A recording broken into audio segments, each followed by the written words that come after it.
My name is Danielle Choi. I'm a senior associate at Michael Van Valkenburg Associates based in Brooklyn, New York, and in Cambridge, Massachusetts.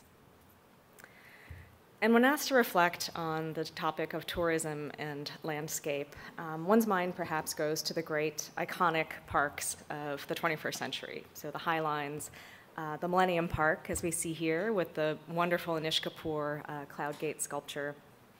And what these projects have done, not only for the development of downtowns and what they represent of the urban renaissance, you could say, of North American cities in the last 2 or 3 decades, but also what they mean for the profession of landscape architecture and the role of landscape architects in the project of city building. But I think what's also important to reflect on is, although not every city has an iconic signature 21st century urban park, every city has beloved local parks. And I think that's an important thing to reflect on as I present several recent projects by Michael Van Valkenburg Associates, and thinking of what are the qualities of these great iconic urban parks, but also the qualities of these beloved local parks that we as designers and the makers of public space can work towards. So in looking closer to where our main studio is based in Brooklyn, New York, this is the great iconic urban Prospect Park in Brooklyn, designed by Frederick Law Olmsted and Calvert Vaux. And Brooklyn is where Michael Van Valkenburg Associates moved our offices about 7 years ago, and we've all made our studio and our homes there in Brooklyn. And we're lucky to learn from this masterpiece of 19th century park making. But not only is it a great urban park, it's also a beloved local park. So that's my house, just on the southern end of Prospect Park. And something that Prospect Park, and is what we've been able to learn through the benefit of time, is that it provides some of the qualities of a great urban park, in that it provides an escape from everyday life. So this is a photo from ice skating on the lake in Prospect Park in the 1880s. It still provides that today. This is the wonderful new Todd Williams, Billy Chen, Lefrak Center ice skating pavilion. But as a beloved local park, it also has a history of some of these rituals of city living. So these were the sheep on the long meadow, also from the 19th century, which were provided there as sort of this pastoral affect, but also for the very mundane ritual of mowing the lawn. And today we have different everyday rituals on the very same long meadow. So this is a view actually I see on my bike ride to work every morning. Before 9 a.m. on the long meadow of Prospect Park, dogs are allowed off leash. So it's just this incredible urban moment every single morning from 7 to 9 in the morning of dog owners and their dogs. And I think there's something really special to be learned from Prospect Park, and it's something that we hope to capture in our work, where you have these incredible experiences of being transported from the city, but also these very mundane, everyday experiences through the ways we can embed public space into our lives. So in the 4 projects of recent work that I'll present today, there are 3 large water-related projects and 1 very, very small garden project. And rather than do a complete project walkthrough of all of these, I hope to present them as a series of vignettes and to seek to think about ways in which these parks can be thought of on a very large urban scale and transport us from everyday life in the city, but also be embedded in the rituals of city living. So Hudson River Park, segment 5. Michael Van Valkenburg Associates segment of Hudson River Park is just one part of a really tremendous 550-acre green space that's located along the west side of Manhattan. Our segment is right next to Chelsea, which was formerly an industrial and residential neighborhood, but as I'm sure we all know from the growth of the High Line over the last 20 years with rezoning, has been completely transformed into a cultural hub for the west side of Manhattan.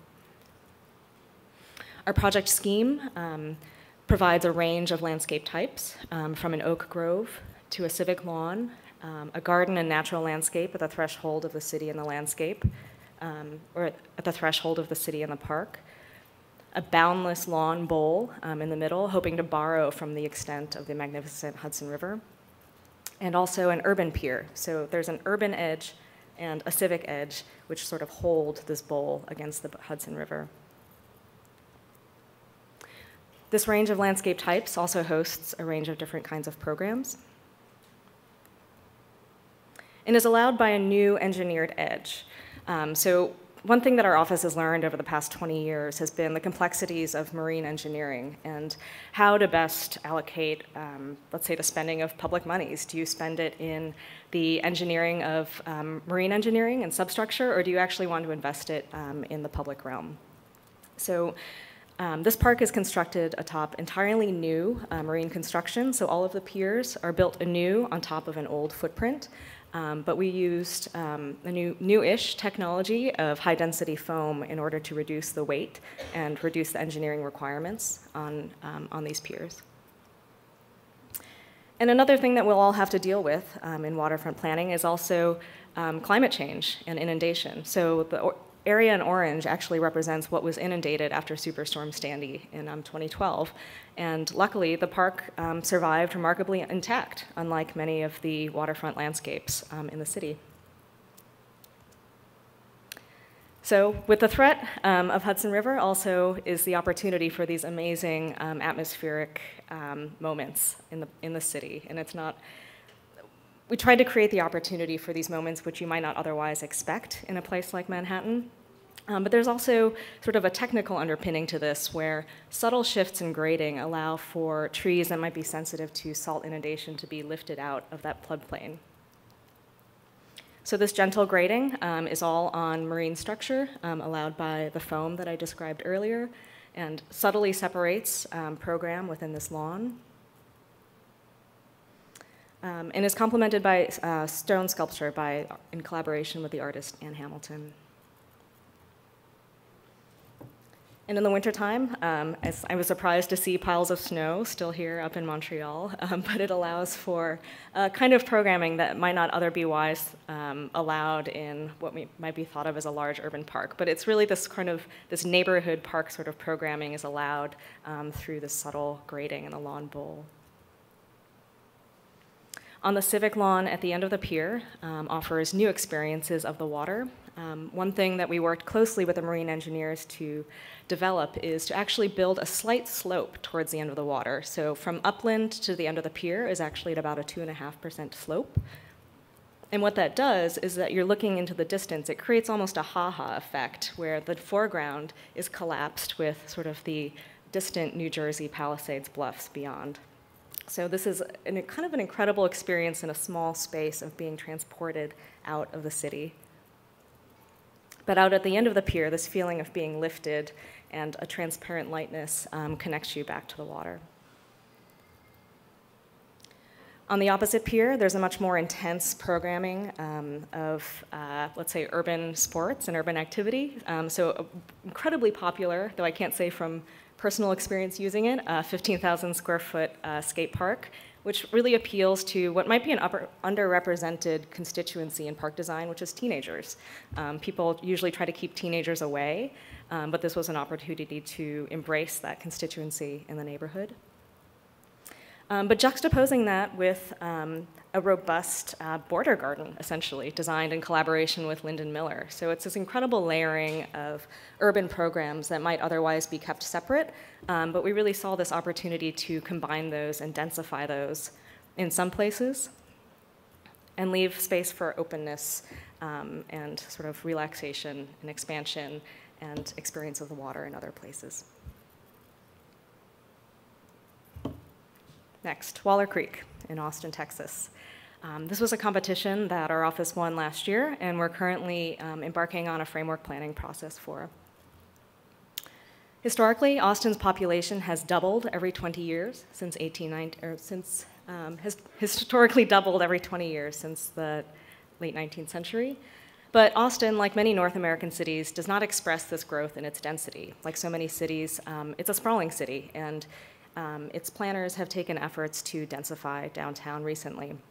So the project site you can see on the lower half of the screen. It's about 1.5 miles of creek running through downtown Austin that had been subject to tremendous flash flooding events, limiting development in downtown.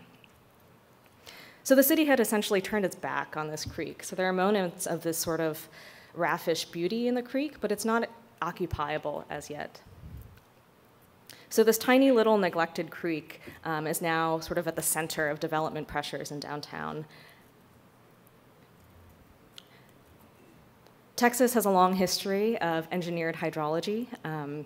So these are some images from the Lower Colorado River Authority from the history of civil engineering in the mid-19th century in Texas. So there are these incredible artifacts of a tremendous amount of pride in this kind of engineering work.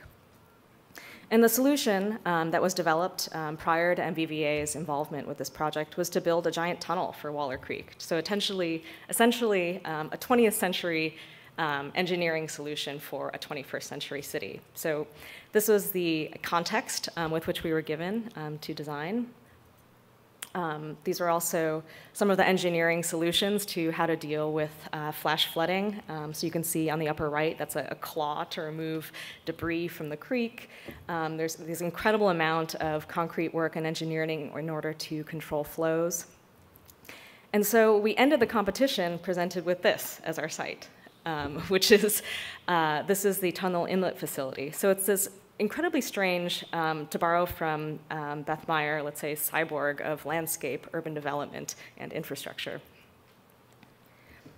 So in order to give some coherence to this very strange site in which we inherited, our competition proposal sought to create a chain of parks to anchor new urban districts in which there were not urban neighborhoods before. So it's a chain of 5 parks, each with a unique identity that anchors a new urban center. And throughout the competition, we constantly kept coming back to the question of what do you keep and what do you change? There are these incredible moments of engineering artifacts and stonework on the site, and there were also moments of incredible degradation of the creek banks. So we turned to Austin itself for inspiration. The Lady Bird Lake hike and bike trails are essentially the central park of Austin. They attract 1.5 million visitors a year, 5,000 visitors a day. And that's pretty incredible when you think that the current downtown residential population of Austin is only 6,000. So it's quite faint on the screen, but there is a nearly continuous 10-mile loop around Lady Bird Lake, and that black dashed line at the bottom represents the last link in that trail, which is currently under construction. This represents the Waller Creek improvements for which we won the competition. And so we had this idea where it seemed like an incredible opportunity to make a last keystone connection with the final link in the trail and also the projects that we'll be embarking on. So we proposed a pontoon bridge to cross Lady Bird Lake that would turn from bridge to boardwalk. So in effect, working with Ted Zoli of HNTB Engineers, borrowing from both military technology, but also the playfulness of the current programs that happen on Lady Bird Lake, we proposed something that's more boat than bridge. And here's a view of what that might be like. And then moving upwards from the pontoon bridge, we sought to stitch together some of the broken street grid with a lattice of lightweight bridges. And looking again to learn from Austin, we sought to take some lessons from Barton Creek, which is a beloved WPA era swimming pool that was built out of an existing spring. It was essentially an existing spring that was dammed up and channelized and is now the primary beloved municipal pool of downtown Austin. And so how do you marry that vision with the site conditions we were given of Phelan slopes on Waller Creek? There are a great number of ecological problems with invasive species, overbank runoff, and erosion. And we sought to do something which seemed a little bit counterintuitive, which was to actually remove many of the trees from the slopes, which would both encourage the growth of native prairie species, which would stabilize those banks, and also create a sense of publicness. We always had to keep in mind that this wasn't a pure creek restoration. It was an urban creek in an entirely new context, with a very strange infrastructural underpinning. So perhaps to open things up and to use the creation of new public space as a driving motivation was an important one. And then finally, coming up with new hybrid ways to stabilize the creek banks. Again, not trying to recreate any sort of prior ecological condition, but perhaps construct alternative new ones which hybridize both park program and reference the local geology. Brooklyn Bridge Park. What is a 21st century city? I think inhabiting the 21st century, we know that it's not the city of science fiction, but it's actually a very messy, rough, post-industrial city with many, many layers of history and infrastructure. So this was our site. And this was born out of nearly 30 years of public process, public advocacy, local groups that advocated for this disused industrial waterfront to become public open space. Formerly a working waterfront, it persisted as a working waterfront into the 1980s, where the rise of container shipping made it no longer viable as a commercial working waterfront. And over the course of the last 10 years, we'll be finishing construction in 2015. We've tried to convert it from a working waterfront into a lively social waterfront. So what is natural in the post-industrial landscape? This is the site that, a ground view site, a view of the site that we were given in 2005. It was windswept, it was barren. This is actually landfill. So this was formerly open water that had been filled in like other parts of Manhattan over time. So there was no natural state to which to return this part of the site. Many of the marine piers were failing, and ironically, this was actually a result of improved water quality in New York City because the pollution had been removed with the advent of the Environmental Protection Act. Many of the marine borers, which formerly couldn't survive in New York waterways, came back and started eating the wooden pilings. So it was sort of this very strange situation where water quality had improved, but that ended up being quite detrimental for some of the historic wooden pilings that supported the piers. So we started working closely with our marine engineers with an analysis of what piers were in good condition, fair, and poor. And really thinking about the structural capacity of this existing infrastructure, and again, this question of where do you invest public money? And to put heavy, intense programming on the ends of the piers would be so expensive compared to putting it upland. So that started to drive how we began to organize the site. So as a simple partie diagram, the pile-supported pier areas could support program that was lighter, flatter and thinner landscapes, whereas upland areas could simply support thicker and heavier landscapes that required greater infrastructural investment. And so this is an example of a kind of landscapes that we could construct upland. So this is actually using fill from the 2nd Avenue subway construction in order to create this really dramatic artificial topography. And then these lighter, thinner, more efficient, economical landscapes out at the end of the piers, reusing some of the historic shed structures to support lighting and sports program. And this was just completed this summer.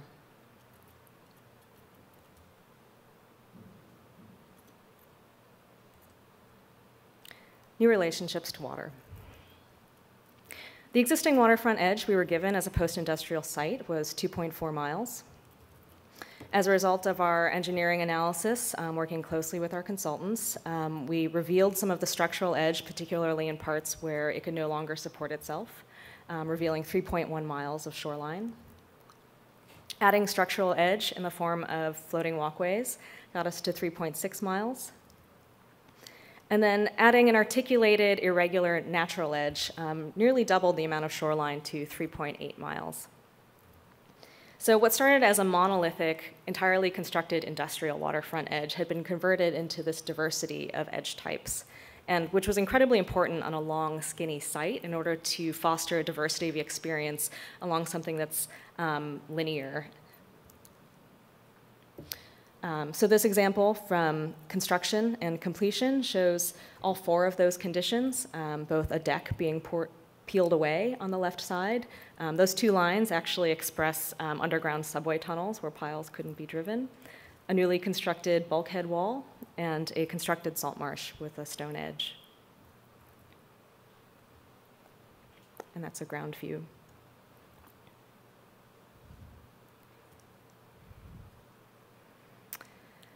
In looking at waterfront promenades, we sought to create something that felt familiar and comfortable, but also provided sort of a transparency, and like Hudson River Park, being able to see the water and not feel so lifted above it.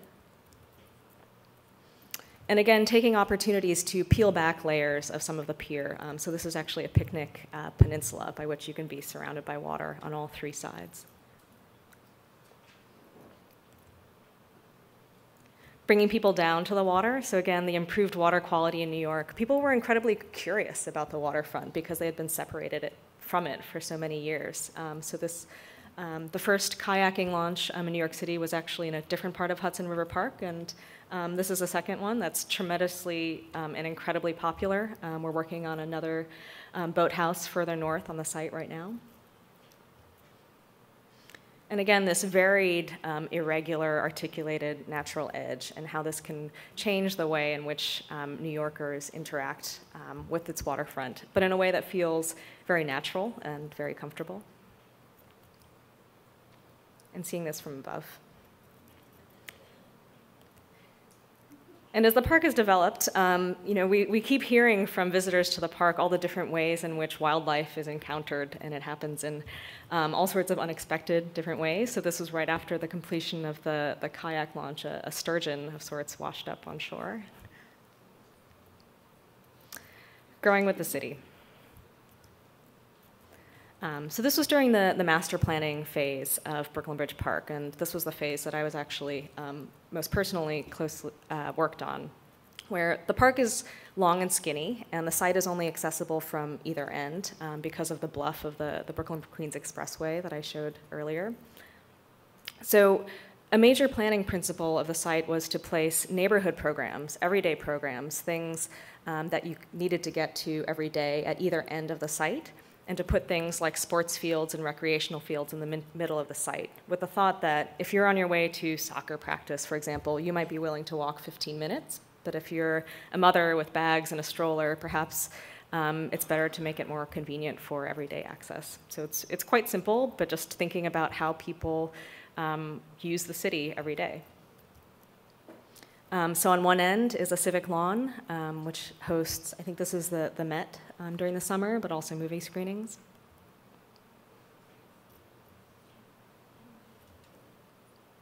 A connection also designed by Ted Zoli of HNTB up to the Brooklyn Heights Promenade above.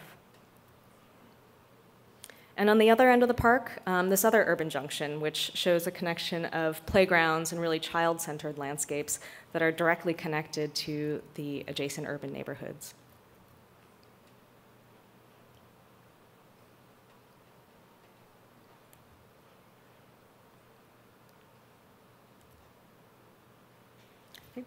And the final project that I'll leave you with is actually a very, very small urban garden project. And it's neither a great urban park, nor is it a beloved local park, but I think it expresses many of these qualities of trying to find escape from everyday living, but also ways in which these things can be knit into the everyday experience of life.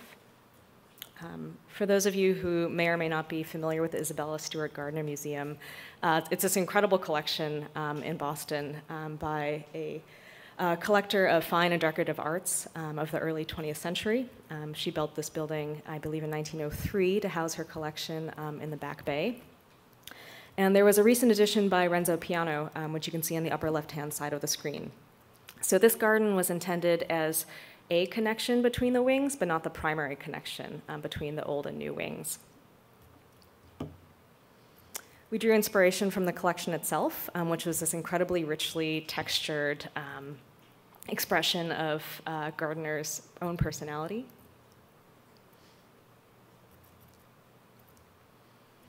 And really thought about this idea of the meander. How do you maximize the amount of experience in a very, very small space?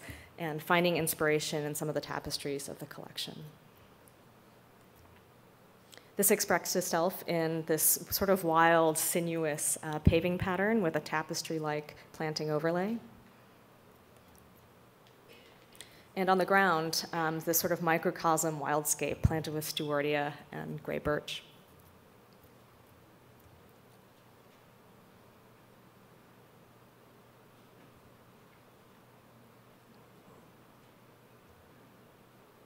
So this is connecting the old wing. And in the foreground, you can actually see the path is made out of two different kinds of brick. One is a manganese endicott brick, and the other is actually a paver that was hand cut out of mica schist, which is a sort of incredibly beautiful, sparkly kind of stone that's found in New England. And connecting to the new wing.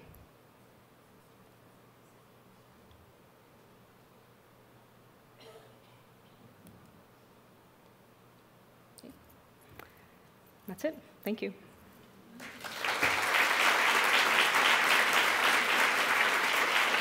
Any questions?